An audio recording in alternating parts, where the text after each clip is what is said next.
El fundador del Islam es Mahoma, cuyo nombre significa el alabado, quien nació en el año 570 en Arad.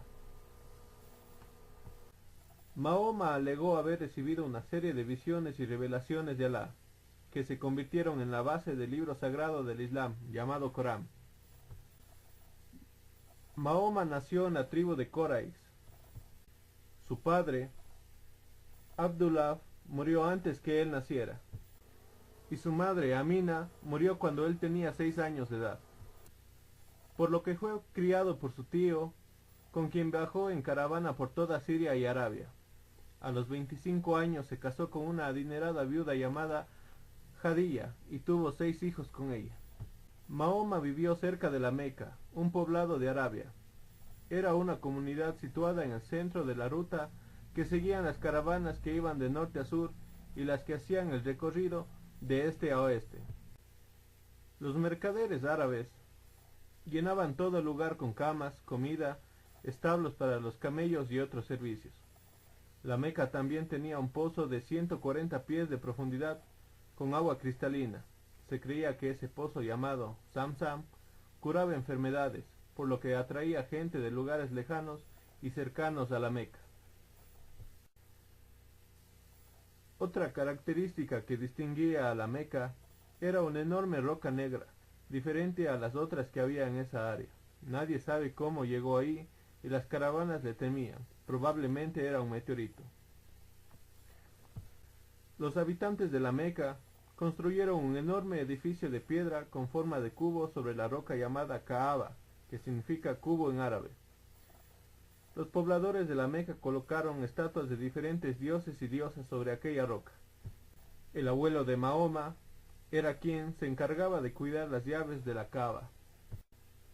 Antes de la época de Mahoma, la Meca se había convertido en una atracción turística para las caravanas. Cada año los peregrinos viajaban a la Meca para beber del manantial especial y besar la roca negra. La gente lugareña cobraba dinero a los visitantes que quisieran besar la roca para tener buena suerte. Para el siglo V, los miembros de la tribu de Quraysh se habían convertido en los guardianes de la Kaaba y eran de la tribu dominante en la Meca. Eran quienes se encargaban de todos los arreglos para que los peregrinos visitaran la Kaaba, y el miembro de mayor rango del grupo cobraba el ingreso a los peregrinos. En el tiempo de Mahoma había 360 ídolos diferentes sobre la roca negra en la Kaaba.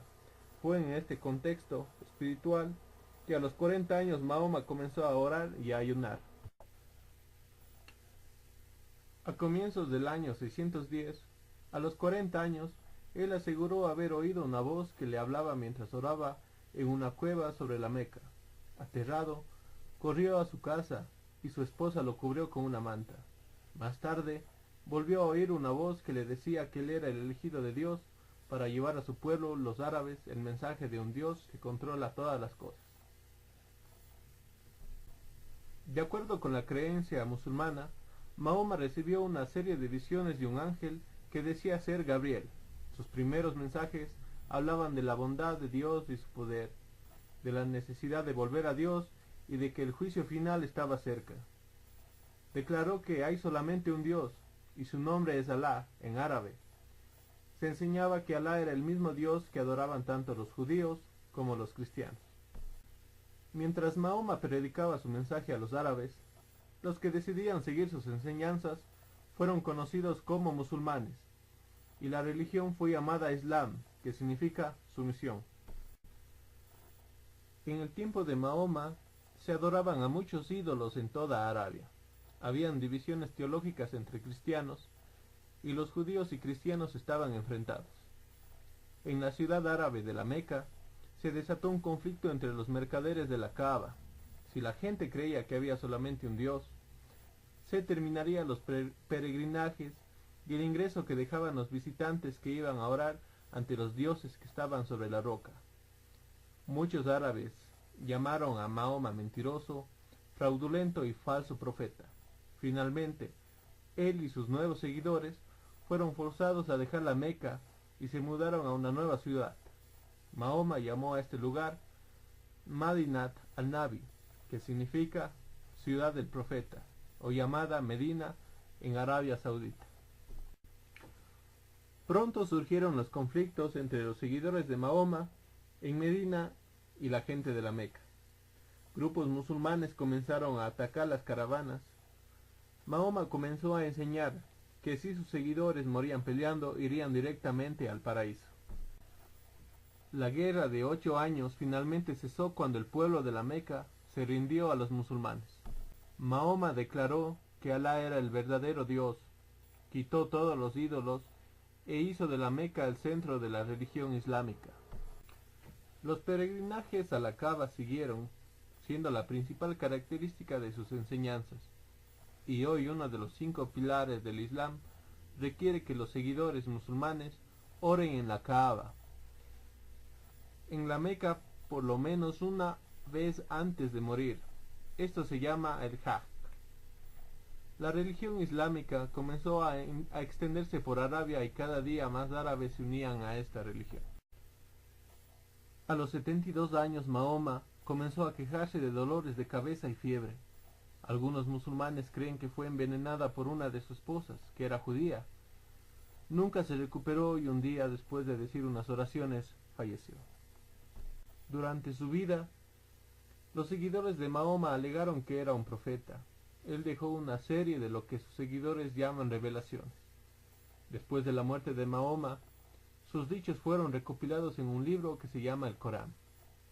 El Corán está considerado como la revelación sagrada del Islam.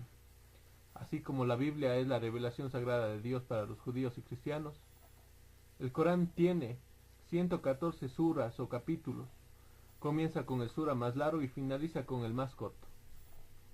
Los suras eran las presuntas revelaciones dadas a Mahoma en un periodo de 25 años. Se creía que Mahoma era analfabeto, por consiguiente, las revelaciones fueron escritas por sus seguidores mientras él se las recitaba. Las palabras se escribían en hojas, trozos de pergaminos e incluso sobre huesos secos. El Corán fue compilado luego de la muerte de Mahoma y escrito en el idioma árabe. La muerte de Mahoma dejó un vacío en el liderazgo de la religión islámica. Él no nombró ningún sucesor. Por lo tanto, la batalla para suceder al profeta comenzó de inmediato. Los ancianos musulmanes eligieron al segundo convertido y el hombre más anciano del grupo, Abu Bakr. El título de Abu fue califa. La mayoría de los musulmanes aceptaron esta decisión, pero una pequeña minoría no. Este grupo creía que Ali, el hijo adoptivo de Mahoma y padre de 2 de sus nietos, Hassan y Hussein, debían reemplazar a Mahoma. Comenzó así una guerra que llevó a la muerte de muchos de los primeros califas islámicos. Como resultado de esto, se formaron 2 ramas del Islam, los sunitas y los chiitas. Los sunitas aceptaron a Abu como sucesor y los chiitas creían que el heredero de Mahoma era Ali. Abu Bakr, el primer califa, colocó a las tribus de Arabia bajo el dominio islámico. El segundo califa, Omar, quien gobernó desde el año 634 al 644, comenzó una expansión que duró 100 años. Bajo el gobierno de Omar se construyó la mezquita de Jerusalén sobre el Templo del Monte. Durante estos 100 años, el ejército musulmán extendió el imperio hasta Irak, Irán y partes de Asia Central. Como Siria cayó bajo el control islámico, la sede de la dinastía Omeya, que fue desde el año 661 hasta el 750, se estableció en Damasco, Siria. El tercer califa, Uthman, fue asesinado, lo que desató una guerra entre los sunitas y los chiitas, que continúa hasta el día de hoy. Con el correr de los años fueron surgiendo varias dinastías islámicas, y la sede central de los chiitas finalmente quedó en Bagdad, Irak. En Karbala, Irak, Hussein, el hijo de Ali, fue asesinado junto a 70 seguidores. Cada año, en el mes islámico de Muharram, los chiitas conmemoran la muerte de Ali.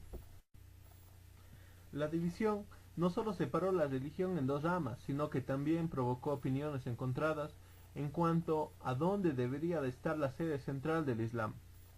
Todos los musulmanes consideraban a la Meca y Medina lugares sagrados.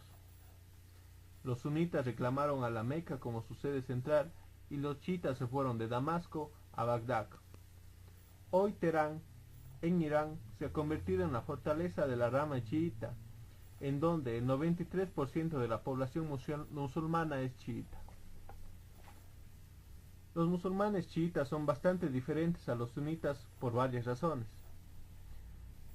Muchos musulmanes chiitas están fuertemente envueltos en actividades ocultistas. Practican la lectura de las palmas de las manos y de las hojas del té. Muchos chiitas celebran Ashura, el aniversario de la muerte del nieto de Mahoma, Hussein, hace 1300 años. Ellos lo celebran golpeándose a sí mismos, cortándose las espaldas con cuchillos o sus cabezas con las uñas, perforándose el cuerpo con una espada. Los musulmanes chiitas suelen exhibir imágenes de sus imanes, lo que normalmente no hacen los sunitas. Además, tienen un fuerte deseo de apoderarse de Jerusalén, llamando constantemente a lo que denominan la yihad, que es una guerra santa. Concepto de Dios. Según el Islam, Alá es el nombre exclusivo del Dios único y verdadero. El término no tiene plural ni género. Al compararlo con la palabra Dios, queda clara la calidad única de este término en árabe. Dios puede pluralizarse, como en dioses, o puede ser femenino, como en diosa. Es interesante notar que Alá es el nombre personal de Dios en arameo, la lengua de Jesús, una lengua hermana del árabe. Según el Islam, Dios es el creador todopoderoso y sostén del universo. No hay nada que pueda asemejársele, ni comparársele. Algunos no musulmanes afirman que Dios, según el Islam, es un Dios severo y cruel, que demanda obediencia absoluta y no es consecuentemente ni amoroso ni gentil. Nada puede estar más lejos de la realidad.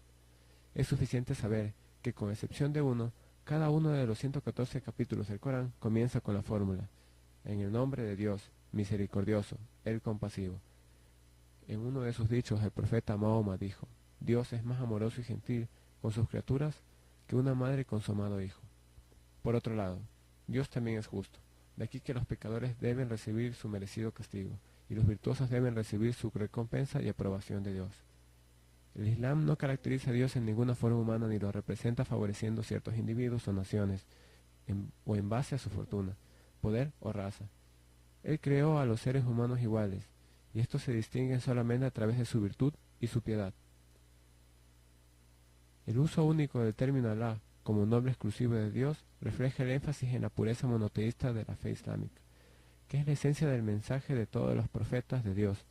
Por esto el Islam considera que asociar alguna deidad o persona con Dios es un pecado capital, que Dios no perdonará, a menos que las personas se arrepientan antes de su muerte.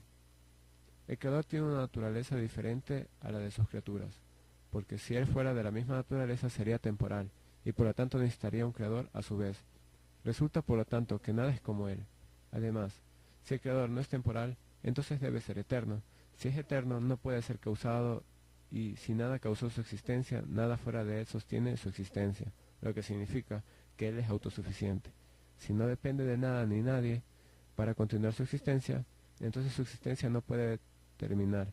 Entonces el Creador es, por lo tanto, eterno y absoluto.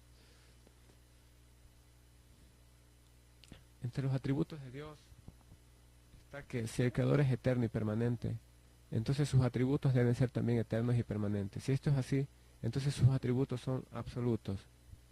Sobre la unicidad de Dios, el Corán nos habla sobre la falsedad de los dioses que asocian a Dios. A los adoradores de los objetos creados por los hombres, Dios les pregunta: ¿acaso adoráis a lo que vosotros mismos talláis? Corán 37:95. El núcleo del Islam está definido por lo que se ha llamado los 5 pilares del Islam, es decir, los 5 mandamientos principales de todo musulmán. Estos pilares son los que se definen la mayor o menor ortodoxia de las numerosas sectas musulmanas existentes. La shahada o testimonio de fe. Este pilar es el principal y consiste en la obligación de dar testimonio de la unidad de Dios y de que Mahoma es el profeta que ha aportado la revelación más perfecta, que es al mismo tiempo la última. Se refiere a expresar con total convicción y de forma voluntaria su fe. No hay otra divinidad con derecho de ser adorado sino Dios, y que Mahoma es el mensajero de Dios. Esta declaración contiene en sí misma los dos conceptos básicos: el tawhid, que es el monoteísmo, creer en que todo cuanto hay en los cielos y en la tierra pertenece solo al Creador, y el risala, el mensaje, es el canal de comunicación a través de los profetas entre Dios y la humanidad. El salat, la oración, es el vínculo entre el musulmán y su Señor. La oración ritual se hace 5 veces al día, pero eso no supone una gran molestia para el que tiene una cierta fuerza de voluntad. Se puede realizar de forma individual o conjunta. En ella se recita el Sagrado Corán, se efectúa determinados movimientos que simbolizan el espíritu de sumisión. El salat remite los pecados, fortifica la conciencia y el espíritu, aparta del mal y de lo reprochable. El zakat o contribución social consiste en la purificación de los bienes de los pudientes mediante la destinación de un porcentaje excedente de esos mismos para los pobres y necesitados. Entre sus beneficios cabe destacar el afianzamiento de lazos entre los pobres y ricos, puesto que el ser humano tiende por naturaleza a amar a su benefactor, como así también radica del alma la avaricia y la mezquindad, como reza en el Sagrado Corán. Al dirigirse al mensajero, toma sus riquezas una caridad para purificarles y enriquecer sus almas con ella. El ayuno del mes de Ramadán, 9º del calendario lunar. El musulmán debe abstenerse de comer, beber, fumar y tener relaciones sexuales desde el alba hasta la puesta del sol. En este mes comenzó la revelación del Sagrado Corán en la noche del decreto. Dice el alpinismo, el mes de Ramadán, en que fue revelado el Corán, guía para la humanidad. El fin no es solamente abstenerse de comidas, bebidas y otros elementos que anulan el ayuno, puesto que el profeta dijo, el ayuno es una protección. Este extenso de ayunar el enfermo, el viajero, el anciano y la mujer en el periodo menstrual, posparto, embarazada o que amamanta a su hijo. El Hajj, la peregrinación. Los musulmanes están obligados a ir una vez en la vida a la Meca, si tienen los recursos suficientes. Normalmente se hace en unas fechas determinadas, unos pocos meses después del Ramadán. Durante esas fechas se celebra en todo el mundo la fiesta del sacrificio, que conmemora el sacrificio de Abraham. Todas las familias deben degollar un cordero. A menudo se da 1/3 a los pobres y otro 1/3 a los amigos. La peregrinación se efectúa en los meses consabidos. Quien la emprenda deberá abstenerse de la cópula, de cometer actos impropios y de discutir. Quien peregrine correctamente es como si hubiera nacido nuevamente. Buenas tardes. ¿Me podría decir su nombre? Mi nombre es Ibrahim. Ibrahim, que significa lo que es aquí en español Abraham, es igual solamente de forma arábica. Bueno, ¿y de qué parte del Ecuador es usted? Yo soy de aquí de Cuenca. ¿Y cuántos años está en el Islam? Más o menos unos 4 años, más o menos, un poco más tal vez. Y bueno, desde sus inicios, ¿qué es lo que le motivó a seguir el Islam? Desde mis inicios, bueno, puede ser que desde niño siempre la gente busca algo que no llega a cumplir su vida. Siempre, por ejemplo, vamos de vacaciones, vamos de muchas cosas, discotecas, pero no le llena a la persona, no llena, porque no es lo que hemos venido a hacer en este mundo. Este mundo, digamos, es una prueba, una vida para la vida eterna, digamos así. Y la gente siempre busca cosas en la vida, de vacaciones, se va de otros países, se va buscando algo que necesita el alma. Pero no está en no es de este mundo, es de Dios, digamos, nos ha creado para que busquemos a Él. Entonces eso es con lo que se tranquiliza a la gente. Yihad es un concepto de la doctrina islámica que ha sido interpretado en Occidente como guerra santa. Según los musulmanes, sin embargo, la palabra proviene del árabe yihad, puede ser traducida como esfuerzo y se relaciona con diferentes aspectos de la práctica de la doctrina de Mahoma.